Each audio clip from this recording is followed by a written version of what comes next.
Spectacular diabetes treatment could end daily insulin injections, hour-long procedure that stabilizes blood sugar levels of sufferers of type 2 diabetes is still effective 1 year on, study shows.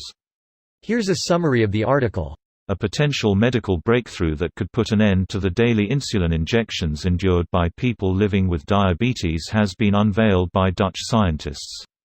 It is believed there is a link between nutrient absorption by the mucous membrane in the small intestine and the development of insulin resistance among people with type 2 diabetes.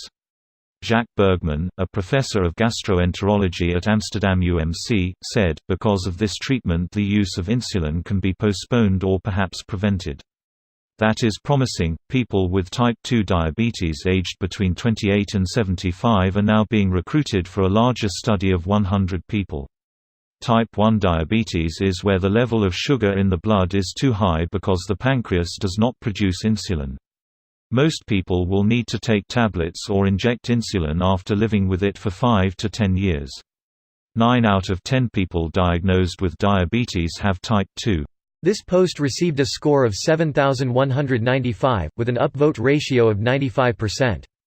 Here are the top comments in response to this article. Came here to see it was done on mice and ask how long until human trials. Saw that the results were from 50 human subjects. Fuck me, that's some super good news. However, the results have only been shown in the short term yet, and there were indications that the treatment lost its effect with time.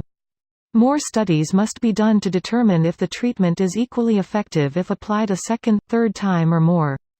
And even sir, taking a shot, melting your mucus layer once a year, or once every few years, is pretty short of amazing, considering how tedious both types are to manage. I couldn't agree with you more. As this illness is on the increase, this is very good news. I really hope that this treatment will be available for everyone who needs it. So do I, although it's tempting to be cynical these days. If this works and becomes widespread, it would be an effective buffer against a terrible epidemic. The treatment involves burning the small intestine. This must have some side effects, right? I believe the major side effect is a burnt intestine. I bet that smells interesting. Intestinine. Oh shit. Yeah, there's a lot of that in there. Anything for type 1s, sad face. Ultimately, T1 and T2 diabetes are completely separate diseases and are only both called diabetes due to similar effects. Fear not, people aren't idle on T1 either, and progress in one can expand our understanding of the other. Every few months we hear about another spectacular, breakthrough, amazing treatment for diabetes. Islet cell transplants, stem cells, and now this, to name just 3. A cure is coming in just a couple of years, we're constantly told. Spoiler, I've had type 2 diabetes for 22 years. I'm sure a cure will come eventually, but I'm not holding my breath. Edit. To all the people suggesting variations of the keto diet, you're missing my point. Yes, that can help control your sugars, but it's not the magic cure they've been promising is right around the corner. That is truly wise. For if you were to hold your breath, you will die and will not be able to take advantage of the cure. They'll be fine, maybe pass out, but then they'll start breathing again.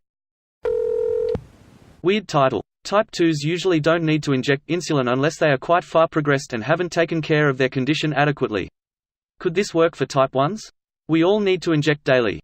I'm doubtful about this anyway. We get breakthroughs every 5 minutes and it never comes to fruition. This is actually a common misconception with type 2s.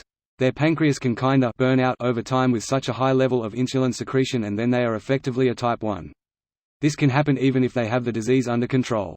They can also have such high insulin resistance that they need the additional insulin injections to function. I think something like 40 to 50% type 2s have to take at least long-term insulin at some point in their life. This video was automatically created by Reddit to speech. The article and comments in this video were selected from Reddit according to their upvotes, and any paraphrasing was performed by smmry.com, without any human intervention.